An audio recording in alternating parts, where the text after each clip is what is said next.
And we are live. Welcome everyone to another live stream. You're watching Esports and Information. My name is Harsh. Let's react to the headlines for today. I'm hoping everyone is enjoying the monsoons. Obviously, it's initially very much fun, the rains, but as and when it'll keep on raining, people usually get fed up of it. That's the same with everything else. Initially, you find it very interesting, but when it keeps on raining and you see that there are a lot of traffics, mud, and everything. So, yep. So, joy is usually in neglecting the things and delaying your gratification.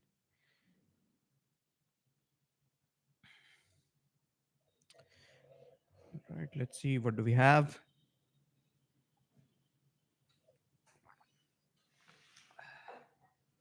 That's it. First coffee of the day has been done.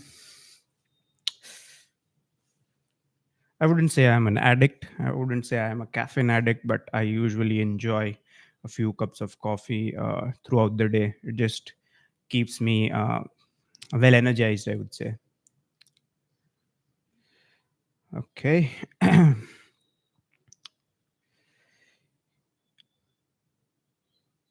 Hmm.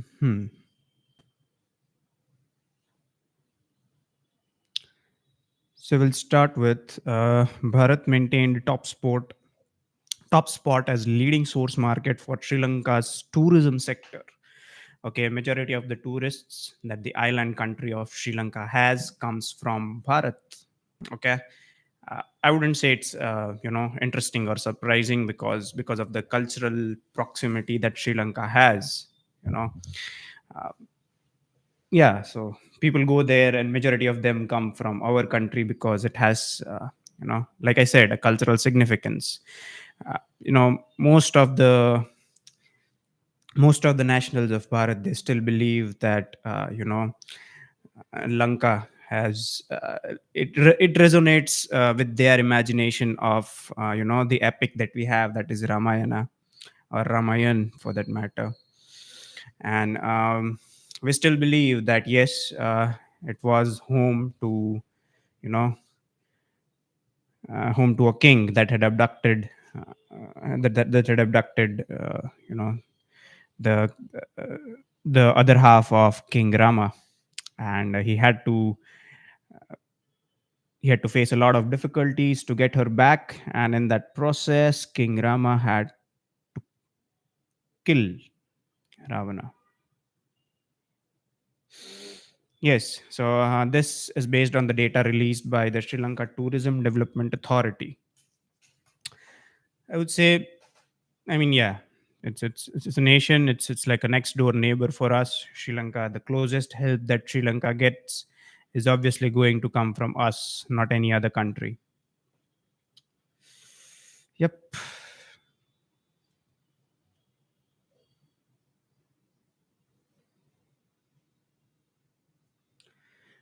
Next up is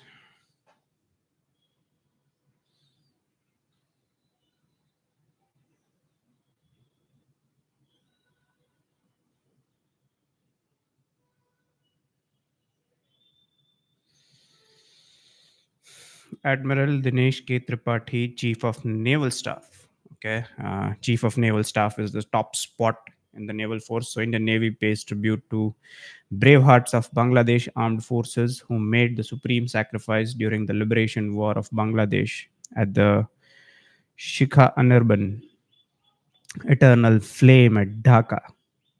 You know, I really don't want to be reminded of this war, the 1971 war, because whenever I see the treatment that is meted out to the minorities in the country of Bangladesh, it really makes me think: was it the right step in the 1971 to let them have their own state? Okay, Bangladesh could easily have been another state in the Union of Bharat, but we let them have their own sovereign state. Okay, it's like we rescued. Okay, it's like we rescued the Bangla people from the atrocities that were being done by the army of Pakistan. But what we see these days, I would really much. Uh, the social media platform of X has made it very easier for you to access information all across the world. It's not very difficult for you to determine what is the situation of minorities in the country of Bangladesh. So yeah, slowly and steadily I'm losing hope for this country. I don't see a future of minorities in that country. And what's going to happen is, whenever they'll face uh, s- uh, the minorities in Bangladesh, they'll eventually have to come back to West Bengal, and West Bengal is no better than Bangladesh. We know how uh, people who do not subscribe to the ideology of TMC, that is Trinamool Congress, led by Mamta Banerjee, and people who do not subscribe to her ideology, or people who are not with her politically, how are they being treated? So obviously there is going to be a lot of inflow of minorities coming in from Bangladesh because they themselves are not treating them well. So, and all of this is happening since its very inception. It's not like a very recent phenomenon. Right from 1971 onwards, okay, there has been no, like, they aren't even grateful that it was the armed forces of Bharat that helped them create their own state. Okay, yeah, for public consumption, obviously the politicians, they come over here, they pay their respects and make those statements. But those things are not just enough. You'll have to, take concrete steps to protect your minorities. Okay, and do this. Okay, you don't have to take my word for it. Just do this and find out the statistics. It's readily available on the internet. Look at the population of minorities and do this for both, the Islamic Republic of Bangladesh and Islamic Republic of Pakistan. Okay, both, and the reason why I keep taking their full names is because they have a state religion. Okay, although they preach us principles of secularism, which in itself is a big farce, but that is besides the point. The point that I'm trying to make over here is, just Google the number of minorities. Okay, when there was transfer of power, and when we had to part with one third of our geography to give it to Pakistan, and in the future, even Bangladesh were going to claim their stake to a sovereign nation. Okay, so just Google, right from 1947 onwards, what was the number of minorities in these two countries, and where is the number right now? Okay, and you'll know. Okay, but when you ask these questions, you're labeled as somebody who is, a hate mongerer. How is this hate mongering?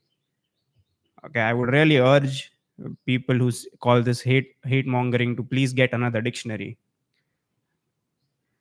So yeah, the chief of naval staff, he went to Bangladesh. He paid his respect to a memorial that commemorates the liberation war of Bangladesh.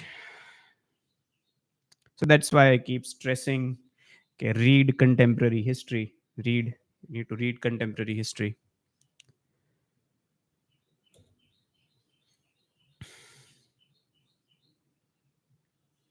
Next up, we have the National Human Rights Commission takes somewhat to cognizance of reported discrimination by Foxconn at a major manufacturer of Apple devices, and excluding married women from jobs at its assembly plant at Sri Perumbudur in Tamil Nadu. Yeah, we covered this in one of our previous live streams, that very recently there were these allegations made in the media that the Foxconn plant in the state of Tamil Nadu, that is manufacturing Apple devices over here, um, they have some specific hiring policy, I would say, and under that hiring policy, they are not hiring married women. Okay, and it's still, I would say, it's not factually established whether this is true or false. It is just a cognizance, meaning that the National Human Rights Commission has made it clear that yes, we are observing this, we will look into it. So let's hope it comes out to be false, because this would be a major blunder for Foxconn if this turns out to be true, because over here things work very differently than they work in the West. So yep, let's see what comes out of it. few things that I would like to talk about today is number one is uh, obviously we are going to start with a good news. Okay, uh, Team India, okay, the men in blue, the national cricketing team of Bharat, they have won the T20 World Cup that was organized in Barbados. And the same has been acknowledged in the parliament as well. Okay, Lok Sabha Speaker Om Birla and House congratulate cricket skipper Rohit Sharma and the entire team on winning. Okay, yes, so I would say the parliament has acknowledged. Next up is there were some controversial statements made by the leader of opposition in the parliament. He has said, and I quote, that people who call themselves Hindus, okay, now I would mention over here I am not in agreement or I do not subscribe to this name Hindu. Okay, it was the word that was used by somebody else. It's like accepting. Okay, think of it as this way. Okay, you go to a school or a college. Okay, you have some or the other name that was given to you by your friends or people you hang out with, and you decide that okay, from tomorrow onwards I would like to be called by this name. So that is exactly the situation with the word Hindu, because the Greeks, and even I don't think this is true, because in light of if you really follow history, okay, if you really follow history and if you're really a sincere student of history without any political bias, you would see that it is so much mired into, there is so much of misinformation out there that you no longer know what exactly to believe, what exactly not to believe. And I would really blame the historians of the, I would say, of the 90s, Romila Thapar and all the Mukherjees from JNU, okay, who have propagated false narratives in the name of history. So now you don't know what to believe and what not to believe, okay. And so it is told to us that since the Greek you called us Hindus, hence we are Hindus. Okay, as the leader of opposition said in the parliament, was that people who like to call themselves Hindus, they are, um, you know, they are hate mongers. They hate others. They always fall back on violence. Okay, and so yes, Mr. Gandhi, if you think that all the Hindus are hate mongers and all the Hindus, always resort to violence, I would really urge, like, there's nothing much that I would like to tell this person. He has made a fool out of himself a lot many times on international television and even on social media as well. So there is nothing that I would want to tell this, imbecile buffoon. Okay. Okay, apologies if that hurts your sensitivities. Okay, but he's allowed to say something about the faith that I subscribe to. So I am also allowed to say things that I want to say. Next up is yes, the Royal Challengers Bengaluru appoints Dinesh Karthik as the batting coach and the mentor of RCB men's team. All right, RCB is making moves, but they are not winning games. Okay, they are setting up, they're coming up with new schemes. This time they have called in Dinesh Karthik to become a coach for their team. And let's see, is Dinesh Karthik able to turn the tide in the favor of Royal Challengers Bangalore and, win them a cup? No, Cup Namde. All right. Next up is Bharat joins UN-led conference on Afghanistan, which began in Doha yesterday. Okay, we are being represented by Joint Secretary in the Ministry of External Affairs, JP Singh. We are among the 25 countries participating in the third UN-led conference on Afghanistan, looking to find ways to improve lives of Afghan people in the Taliban-ruled country. There is nothing much I would want to say over here because we have come to that level, okay, The international society has stooped so low that we are willing to negotiate with terrorists. So, anyone who preaches morality, anyone who preaches equality, anyone who preaches equity, okay, should look into, uh, you know, in a sense, you have bowed down to these militant forces. All right, be it USA, and I would say up to a certain extent, Bharat as a country is to blame for what is exactly going on in Afghanistan. Okay, so then there will be people who will make this argument that how does it concern us? Let the Taliban do whatever they want to do on their land. Their land? No, that was not their land. Okay, for anyone who is even you know like, if you just have even a little knowledge about Afghanistan, then you will see that Afghanistan was never a Muslim country. Okay, it's a very recent phenomenon. Look into the past of Afghanistan and you'll realize, okay, whatever that is currently going on in Afghanistan is a very recent phenomenon that has come up in the last, I would say, to be very generous, in the last 100 years. All right, there are photos available on the internet how Afghan women used to dress. There are photos on the internet about how education was very widespread, and historically Afghanistan belonged to the Aryans, that we like to today call them as Hindus. Okay, so yes, please get your facts straight. Afghanistan was never a Muslim. So there are currently they are negotiating. There are meetings going on in Doha. Okay, so yeah, in a way, there was this statement given by one of the United Nations officials that since we are meeting, that does not mean that we are recognizing Taliban. Okay, so this is a catch 22. You know, catch a reverse catch 22 situation. If you are meeting them to discuss the future of Afghanistan, obviously, you are explicitly legitimizing their existence as a ruling body. So you don't need to make the statement for public consumption that just because we are meeting them, it does not mean that we are recognizing them.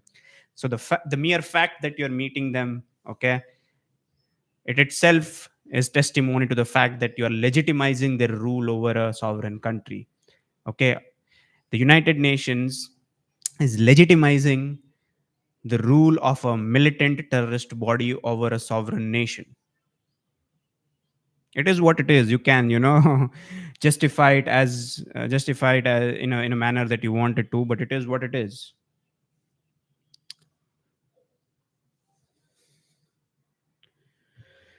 Yep. So there are now no Sikhs left in Afghanistan. There are no Aryans left in Afghanistan. Yeah, there is no diversity in Afghanistan.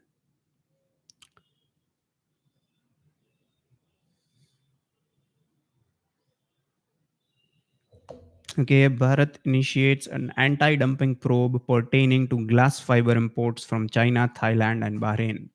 Following a complaint from a domestic player, if confirmed, the anti-dumping duties can be imposed. For those of you who don't know anti-dumping, so let's say a country is able to manufacture a good at very cheap price. Okay, because of multiple, it could be because of multiple reasons. Okay, they might have some of the resources available in abundance to manufacture that good. Okay, so they might manufacture it at a very cheap cost. Okay, and hence they can export it to another country and sell it at a very cheaper cost than what is available in the local market of that country. Okay, so this is in international trade parlance, this is known as dumping. Okay, you are producing cheap goods and when you're selling that even at cheaper rates than what is available in the local market, or of the destined country. All right.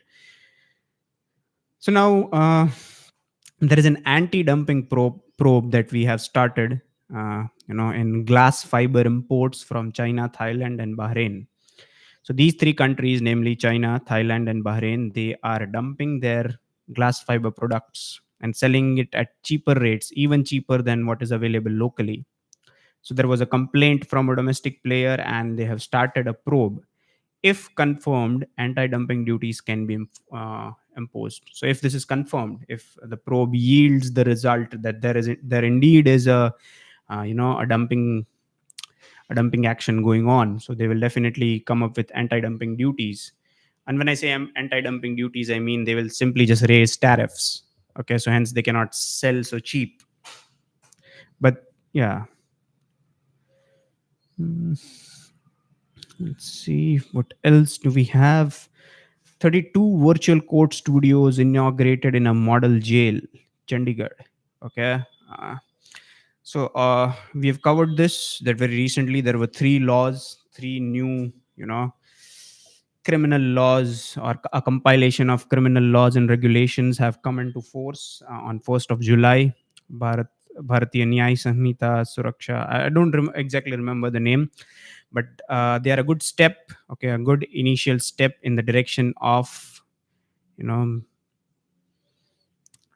how would I say, civilizationing of, you know, the democracy that we have, civilizationing of the laws that we have, civilizationing of the democratic bodies that we have. Because and even after, I would say, 7 decades of transfer of power from 1947, we still follow uh, you know colonial traditions. So even though we might be, mentally out of the colonial shackles, physically, sorry, even though we might be physically out of the colonial shackles, but mentally we are still functioning according to their traditions.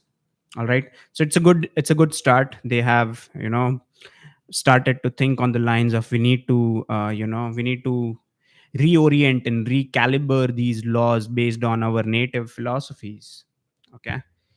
Yeah, so Chandigarh has started, it has set up 32 virtual court studios in model jail. These studios will facilitate remand, trial, and other legal proceedings of under-trial prisoners through video calling in compliance with Section 530 of Bharatiya Nagarik Suraksha Samhita. So it's good to see things are moving along these lines. And let's see how well do they perform.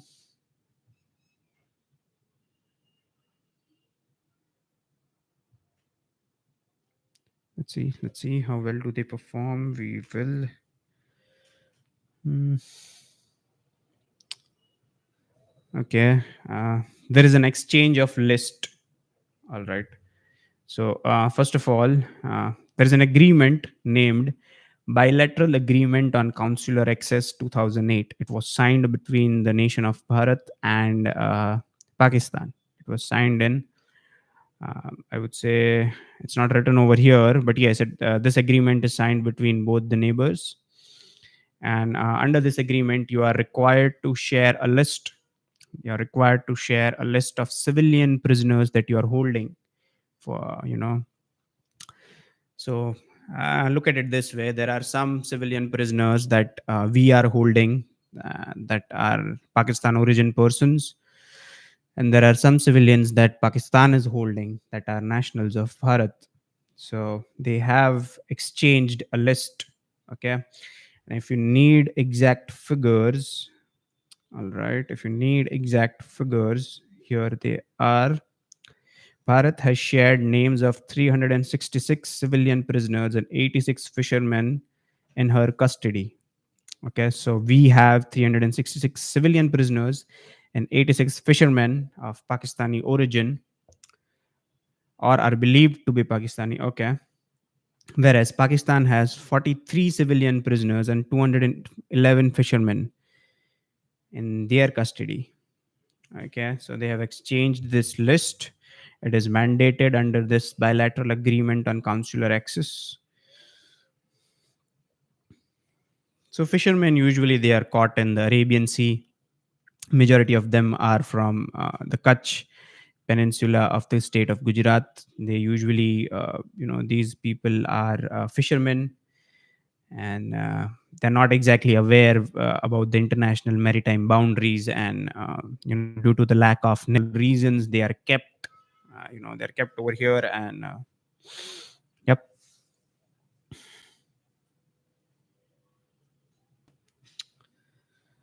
Next up is New Delhi has called for early release and repatriation of civilian prisoners, fishermen along with their boats, and missing defense personnel from Pakistan's custody.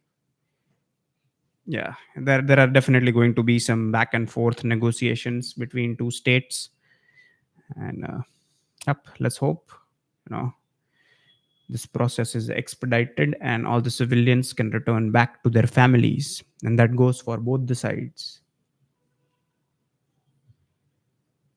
All right. Okay. So this is an interesting piece of information. You'll see that you'll often read this quote on the internet that revenge is a dish served cold. Okay. And this piece of information really is a testament to that fact that yes, indeed, revenge is a dish best served cold. Okay. Now here, so there is this social activist named Medha Patkar. Okay, her claim to fame is, Narmada Andolan, the Sardar Sarovar Dam. When the government of Gujarat was building this Sardar Sarovar Dam to, obviously, whenever you're trying to build something new, okay, so it, creation inherently has destruction in it. Okay, whenever you want to create something, there is something that you need to destroy. Okay, uh, this is a very old Vedic principle that we Vedic philosophy principle that we believe in to this day. Okay, so when Gujarat government was building Sardar Sarovar Dam on River Narmada, this social activist Medha Patkar was a very I would say she was at the forefront of protests for people who are about to lose their land to this project. And obviously, whenever government undertakes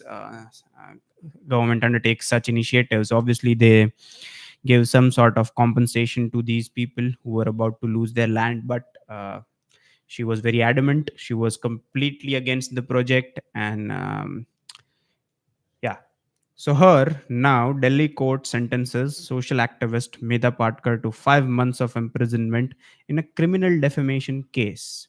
Okay. Now this is not the interesting part. The interesting part is here. Okay. So here it goes. In 2001, okay, right now, okay, currently in 2024, the Lieutenant Governor of Delhi is Vinay Kumar Saxena. It is right now. But back in 2001, okay, 2001, that is 24 years ago, 24 years ago in 21, Mr. Saxena, okay, the same Lieutenant Governor of Delhi right now, in 2001, Mr. Saxena, who was at the time was the president of an NGO, the National Council for Civil Liberties. He filed a case against Ms. Patkar for defaming him through a press release issued by her.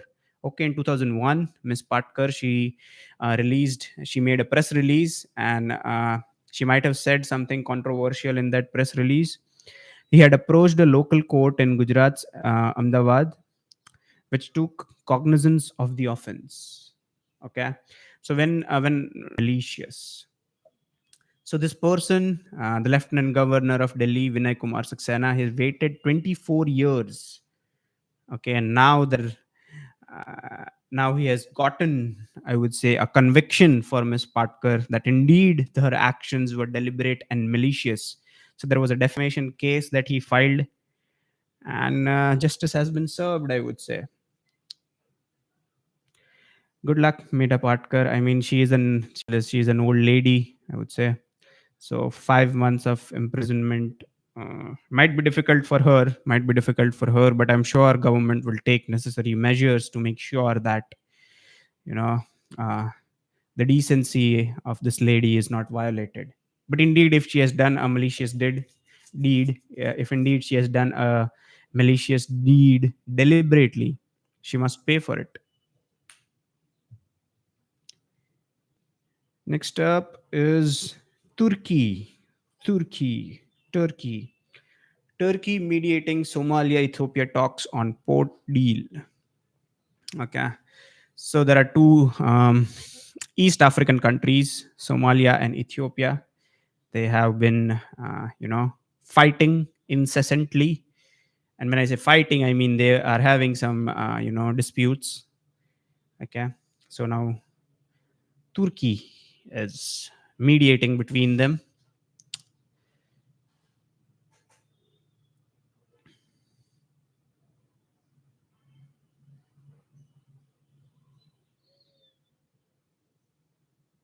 So when did the dispute begin?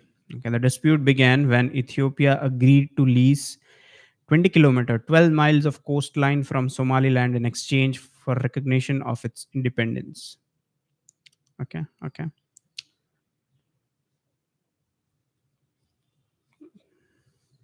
So for this, you'll have to look at the map of Africa. So there was some of the coastline that was given away as part of a deal by Ethiopia, and that land is part of Somaliland, and Somaliland initially belonged to Somalia. So there is this current dispute going on between Somalia and Ethiopia, and Turkey is mediating. Okay, okay. Mogadishu, the capital of Somalia, Mogadishu called the agreement illegal and retaliated by expelling the Ethiopian ambassador and threatening to kick out thousands of Ethiopian troops stationed in the country helping battle Islamist insurgents. So get this, there are also some of the military personnel, Ethiopian military personnel that are currently on Somalian soil. They're helping them battle Islamist insurgency. And so Somalia has also expelled the Ethiopian ambassador, and they're also saying that we will deport, we will, send back Ethiopian